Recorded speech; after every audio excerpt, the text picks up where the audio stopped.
My student tells me you've been harassed at school. Yeah, mostly online.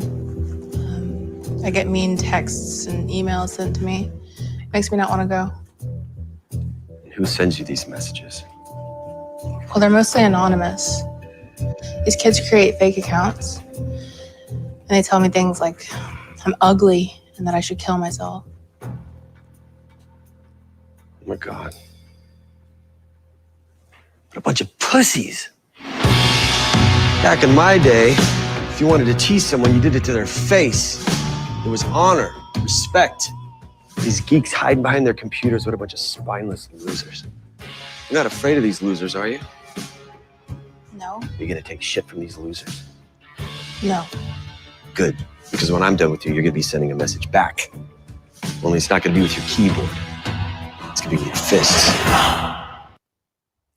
Welcome to No Mercy, a Cobra Kai Kickback. My name is Jakob Burrows, and I represent Miyagi-Do. To relax between tournaments, I construct Machiavellian plans to bankrupt my rivals.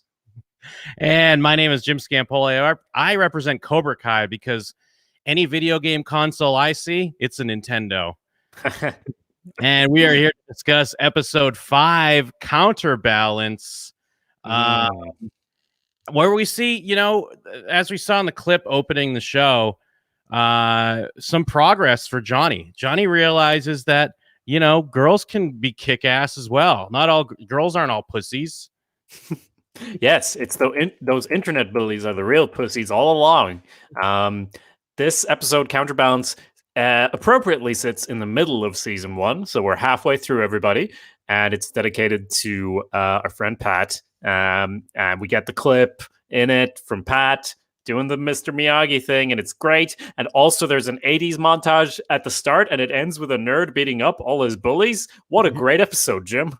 Absolutely. This is a great episode, and I do believe on my first watch, I was already a big fan of the show on my first watch through, but like when I got to this episode, it really solidified, like, holy shit, this is like an amazing show. Everything's coming together in a great way, and there's still, more episodes left. This isn't the end. There's more. This is awesome. I do think that this episode also, in my opinion, it solidifies, because yes, you have, of course, the Karate Kid mythology. We're in the Karate Kid universe. We got Johnny, we got Daniel, we got, the spirit of Miyagi. Like, all these are great things, but in my opinion, this solidifies that Miguel is the heart and soul of this show. Do you agree or disagree with me on that? Well, he does beat up those bullies, so yes. What makes you feel like this is the point where that's the case? It's partially that, and I kind of wanted to talk about, I almost was going to bring it up when we were discussing the last episode, but I think it's more important here. It's that over these few episodes to get to this point, we're discussing like Johnny's fragility in a way, and how like he really is on this weird, like he could very easily just be pushed over. He has this, like in the pilot episode, he gets this small little fire lit under him between his stepdad and like LaRusso, that he's going to try to restart his life and take control and not be a loser anymore. But it's such a fragile thing that he could easily just give up. But Miguel is what really keeps him going. We've seen it so many times. It's just the fact that Miguel really idolizes Johnny, and I guess maybe that's a bad thing for Miguel. Yeah. But he really looks up to him. He really believes in him, and he's the gas that keeps Johnny going. And I think to an extent, it really is such an important driving part of this show. And I mentioned it a couple episodes back, like, the kids could really make or break this as well and make it more of a slog to get through, just to get to like Karate Kid references. But they have a strong base, because the other kids are good as well. But I just think Miguel's so good between just like the actor and the performance and kind of like his earnestness. And I think you just see it so many times where Johnny is like ready to give up, and then he looks at Miguel, and Miguel's like all hyped and is like, no, Cobra Kai. Like, even that cheesy thing, like you mentioned in the last episode, where he yells, Cobra Kai never dies. But it's like that the fact that Miguel really believes that already is what keeps Johnny going. And I think it's important, and it really impresses me about this show. Hmm. Yeah, interestingly, like even though Miguel changes over time, which I obviously is like when you talk about who a protagonist is in a story and all that, it has a lot to do with development of the character, where they start versus where they end up. So obviously, like there's a montage at the start, like we see him grow physically stronger and everything, but ever since day one, he's not hesitated on any of this. Like he throws himself fully into whatever he does, and I think back in the day when I went to school and studied storytelling or whatever, he would be like, at least in a lot of these scenes, he's less of a protagonist. He's more of like a hero character. And I don't mean hero as in like, well, he's a hero because he, you know, stands up to the bullies or whatever. But I mean in just in the technical sense that he always stands for the same thing. Like he always is 100% let's go. Like I believe in Johnny Lawrence. So he has this ideal within him, which, as you say, might be slightly skewed because Johnny isn't perfect and he does make a lot of mistakes. Yeah.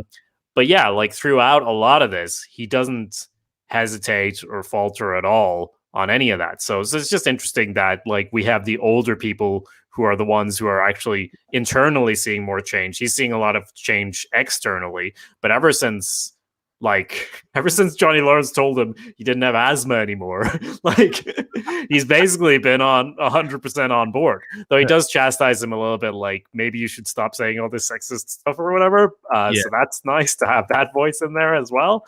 But yeah, it's really interesting how he plays that role so often. Just like you said, he legit is Johnny's Mr. Miyagi in this, right? Yes, yeah, like because that's kind of what I break it down to is he's someone, if you look at it, excuse me, from your own point of view, you want someone like that in your corner. You want someone that in your life that's going to kind of gas you up and push you a bit and kind of give you that boost you need. Even if you just need that internal Miguel, that little voice inside, like, come on, you could do it. You're doing good stuff. Yeah. And especially in an episode that hits, you know, like one of the ultimate nostalgia moments, which I think they handle so well. I don't want to get into it yet, but I think they handle it so well, and it's a standout moment. But to also, when Miguel delivers, like, it's not karate, it's Cobra Kai, like, I'm getting equal goosebumps because it's so fucking good, and I'm so psyched. And even though like the episodes are kind of quick, they're these 30-minute episodes, they've built it enough, like it's such a victorious moment, and it's like a fuck yeah moment, and it's great. Yeah, and you got to appreciate him getting the branding in there for the viral video as well. When that's all over World Star Hip Hop, everyone's Googling Cobra Kai because he's like, well, he's Cobra Kai. What the fuck is he on about? Yeah, what do you mean? What is that? Cobra Kai never dies? Yeah, so I was surprised. So in the beginning there at the montage, which is extremely 80s and great and cheesy, like when he gets hit with the baseball or whatever on his ear, I thought that was going to be the moment when he was like tricking Johnny into like, you know, going like, oh shit, I'm having a look so that he could like turn the tables on him and like give him the kick. But it's like Miguel still has that goodness in him that when he fights Aisha later, he doesn't see her coming back at him because he still has that going for him, which is a good thing. But I feel like that's going to be whittled away by Cobra Kai. Yeah, and that's that tough, because it's like we want Miguel to toughen up and be able to kind of give these these bullies and these bad people what they deserve, but you know, is he going to lose too much because of it? But then it's hilariously cut because the yoga studio comes in because they're subletting and they have to cover up the strike first, strike hard, no mercy with their namaste poster. And which says, did you notice that it says love is here to namaste? That's genius. Yeah. I love that. I did not notice that. That's great. Yeah. And I think the other important thing that this episode does is it, through most of the episode, it really makes Daniel a piece of shit. I'm not one that I root for both of them. I know there are a lot of people that, you know, think Daniel sucks and it's Johnny all the way, or they think, you know, Johnny's Cobra Kai and Cobra Kai's evil and they're rooting for Miyagi-Do. I'm very much in the balance point of view. But this episode, Daniel does really piece of shit, like underhanded bad things but it's so important that he does that because it leads to, of course, the culmination where he visits Miyagi's grave, but and kind of, at least in my eyes, wins him back a bit. But yeah, through most of the episodes, like, Daniel, you suck. Like, this is ridiculous. What are you doing? Yeah, I mean, and his wife calls him on it in a great way because he's like ready to celebrate. He doesn't even understand that what he's doing is such a piece of shit move. Where she's like, he's like, no, he drew the dick on the thing, so I raised everybody's rent in the whole strip mall, and I drove them out because I'm Scrooge McDuck, or I'm worse than Scrooge McDuck. Scrooge is fine. I'm evil. And she's like, what? Like, and I think she says, like, whatever you need, therapy, cross-country road trip, and I'm there for the cross-country road trip if that's season 4 or whatever. Like, I'm there for it. But also, he needs therapy, and so does everyone in this, much like when we watched The Sopranos on Cut to Black. Everyone in this needs lots of therapy, and that would solve all the problems. But I guess that's not visually as interesting as a lot of karate. Yeah, karate's great. And while that's going on, we start to see the beginning of Daniel's plan. He's whining and dining at the club. Is it Armand or Armando? And we're kind of like, oh, what's he up to? Sam's dealing with her friends. They're going to concerts without her, proving that they're, just mean girls. They're never gonna. Cobra Kai's never gonna pass up a chance to kind of shit on Daniel's son. They have to tell him to stop drinking the butter for dinner, which is great. Daniel's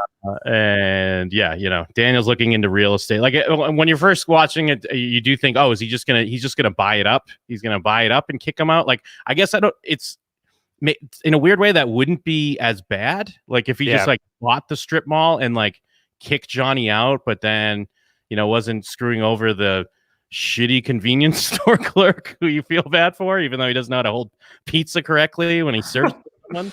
Yeah, for sure. That wouldn't be quite as bad. But yeah, no, it develops, and he basically, like, and it's real, like, there's a lot of plotting going into this. Like, he's done a lot of thinking about it, which is why it's so bad. It's not like drawing the dick while drunk is bad, but it's like a spur of the moment thing that Johnny totally forgot about afterwards.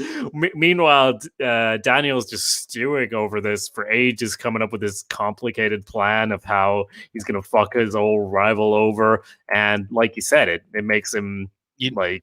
What it is?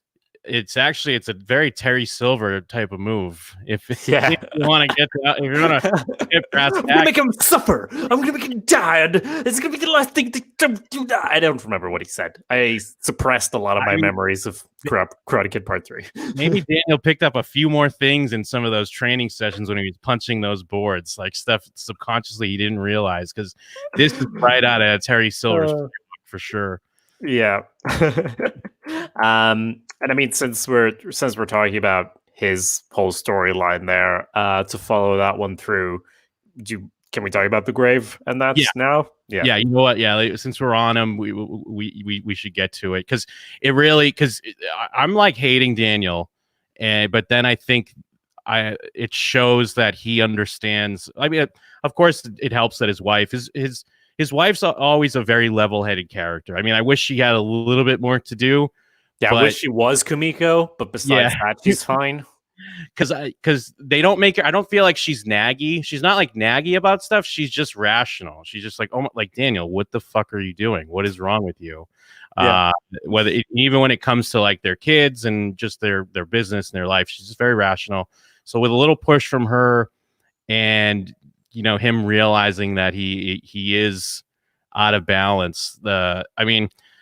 Never mind the picturesque landscape, like the fallen leaves, the hill and the trees, and his gravestone, and the tree there. Like, it's so well done. I mean, I get it is.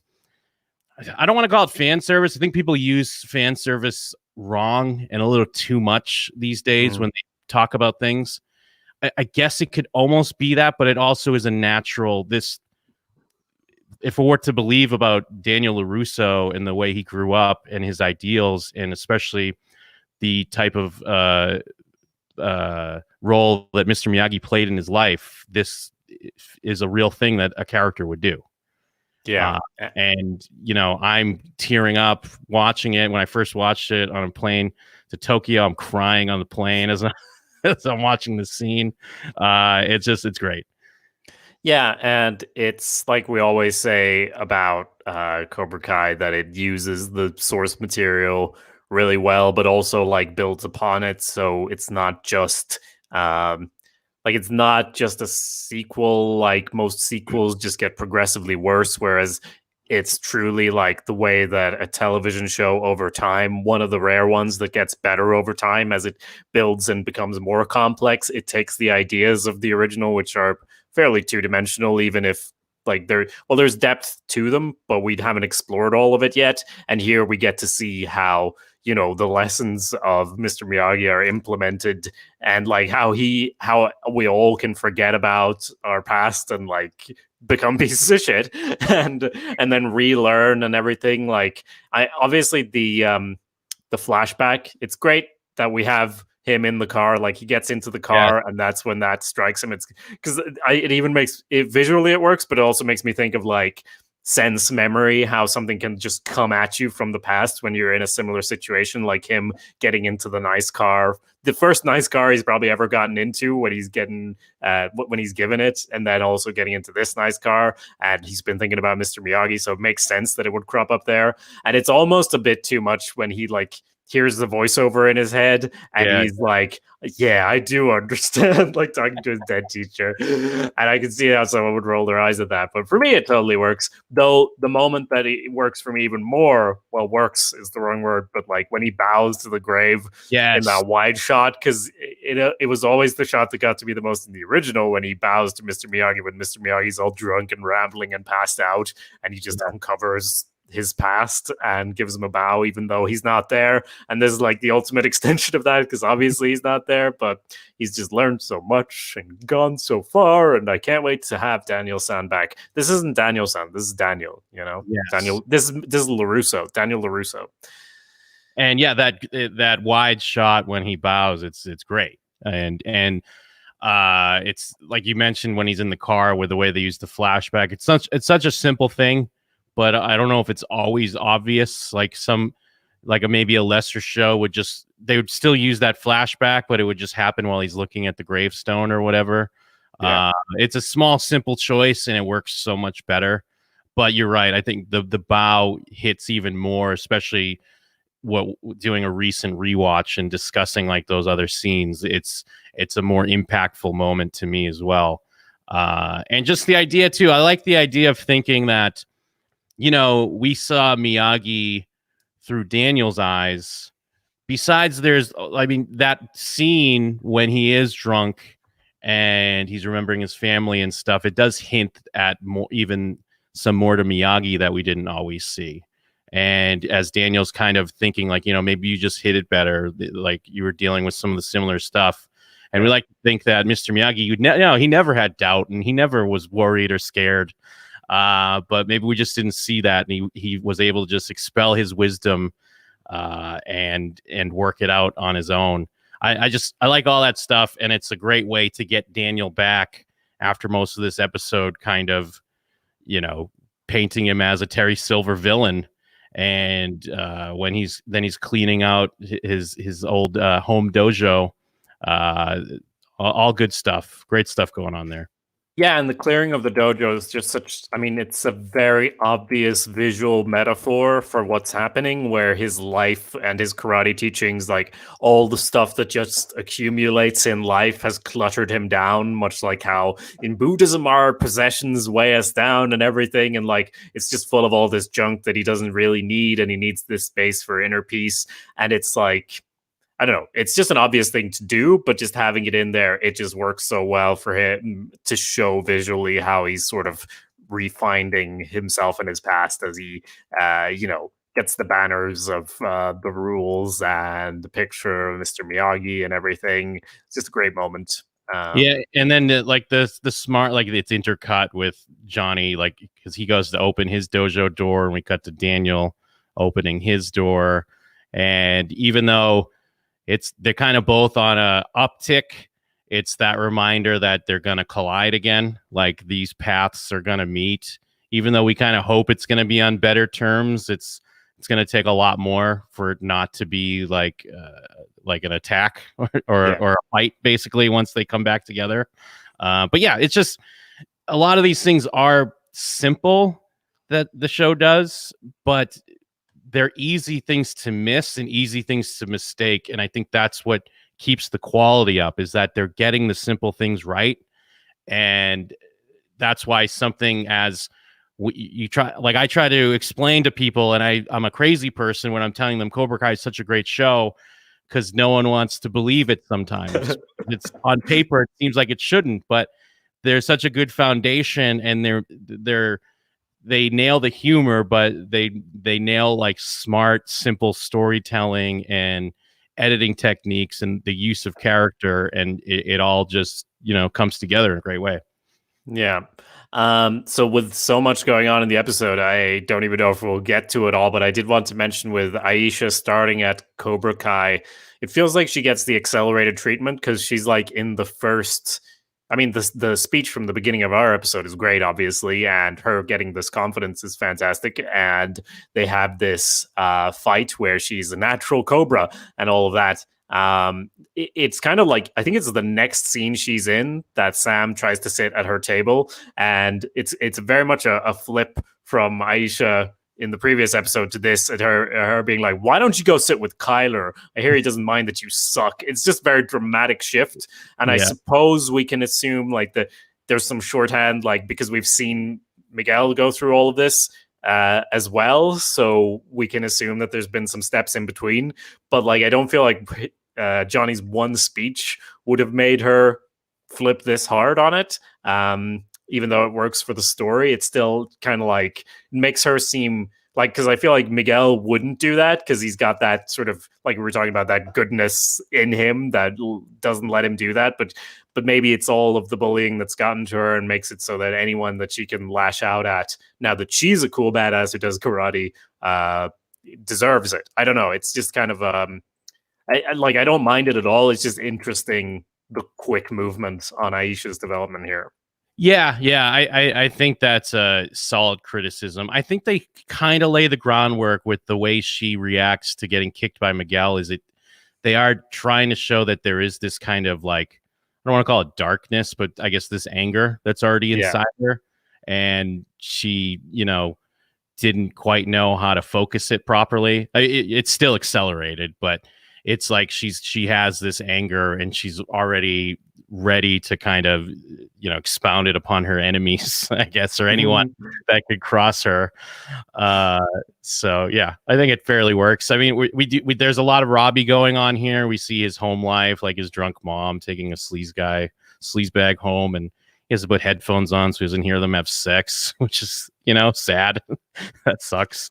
Yeah, not great. And Johnny's at the pawn shop. He's got all trying to sell his Nintendo, his Switch, and like his gold coins that he thinks, I guess, are solid gold, but I guess they're gold plated. This is like, sorry to cut you off. This is like another one of those I'm not an American thing, or maybe I just am unknowledgeable about these things. Is this supposed to be something I understand what it is? Because I was like, oh, these is old medals, but no, he just bought gold coins at some point. Well, yeah, I mean, I know. I'm trying to think. I don't think it's like a. I wasn't sure if it was like a reference to something else or not. I mean, I know I've seen people that buy stupid collectible coin sets. To me, on the surface, it's more of a cheese ball thing that someone buys off of TV, and then they think it's like worth something, and clearly it's not. But I just love that his line is like, "You just missed out on like the chance of a lifetime." Yeah. No, you didn't. Of course you didn't. Yeah. Oh, yeah. So we also have like when Daniel, before all that, when Daniel shows up at the strip mall and is like, yeah, put his beer on my tab. He looks like he's had a rough day. Yeah. Heard the rent's coming up here. Yeah, don't worry about it. You know what? I don't need any spray. He's being very, very evil here. Dropping hints. Read between the lines, talking about spray paint, talking about rent, buying his beer, being a real alpha. I mean, showing some real Cobra Kai, if you will. Yeah, very true. Well, he was Cobra Kai at one point. Maybe again. Who knows? Well, I mean, lots of short scenes. I do love that Moon and whatever that other girl's name is are smoking weed and are really scared of the poor people who might show up. Yeah. That's fun. Well, I love how the homeless lady just knocks on the window and she goes, "Hey, give me money." Like it's not like spare some change or whatever, or like a sob story of like, oh, I need to get the bus or something. It's just like, hey, give me money, open the door. What I also like, it's kind of a small thing, is that, you know, Miguel saves Sam, but they also set it up like Sam's about to kick his ass. Yeah. Like, I mean, we already saw she had the moves in the theater and he's being a jerk, but and we know, I guess everyone else doesn't know that Sam knows karate, probably even better than Miguel. And she could really just kick his ass here, but Miguel comes through, which is great. It's still great that Miguel comes through, and it's obviously way better done than like any fight in any of the other Karate Kid movies. Yeah, very true. And it is like, it's also, it connects to the previous failed fight when he tried to fight them all off. And like he says to Johnny, like, it all came together, everything I've been learning. But we can see it. And it's also like, it's so over the top as well, which we get into in this show as well. It's kind of like comparing the original Star Wars films and the prequels. And the original Star Wars film, they just got their lightsabers, they're kind of fencing back and forth, and then they're like, fuck it, throw all the choreography in there. Because like, can you imagine if this happened in a school? But that also plays into everyone. Of course, everyone's got their phones out because it's fucking insane. So I don't mind it at all. I love the elevated reality that we're living in where this can happen. Yeah, absolutely. And I mean, it's a sweet moment where he gives him the Cobra Kai gi. And I mean, of course, it is very this show and I don't know, 80s or whatever. I guess just melodrama. It is like the timing wise is as Robbie's about to kind of give his dad a second chance because, you know, he heard his mom was in passing being like, I don't know, he's talking about having you live with him or do something or other. We know that's bullshit.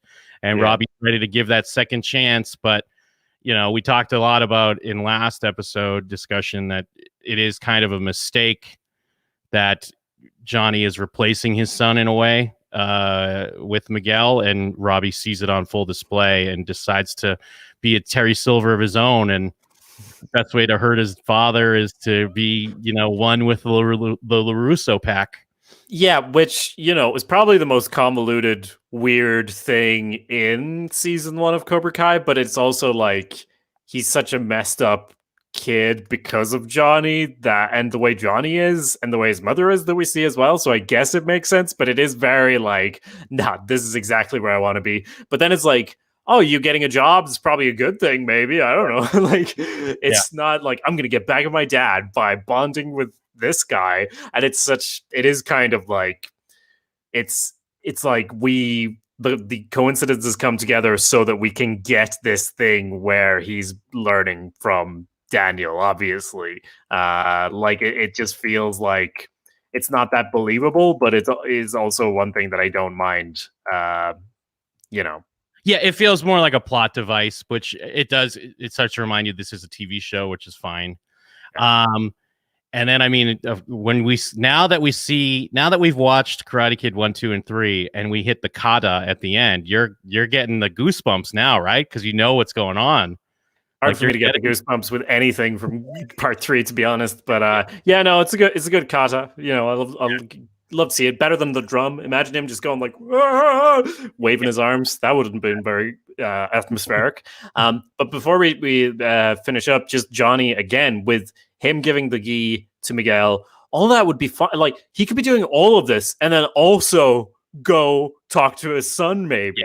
Like the reason Daniel's son has been so messed up in some of these episodes is he's dealing with his family drama at the same time as he's trying to deal with his business and rediscovering his interest in karate. So like maybe you can give the gi to Miguel, but then also, I don't know, give a home to your son and make him go to school. I don't know. Like maybe you could do both. Maybe your son could learn karate together with this guy. I don't know. No, let's just focus on this one surrogate child. So because I feel like all it took for Robbie to show up, like you said, was him hearing that, like, I don't know, he was on about you living with him or whatever. So if that's all it took, maybe if he could have showed up and done that speech too, maybe things could have worked out better, but it would be less dramatic.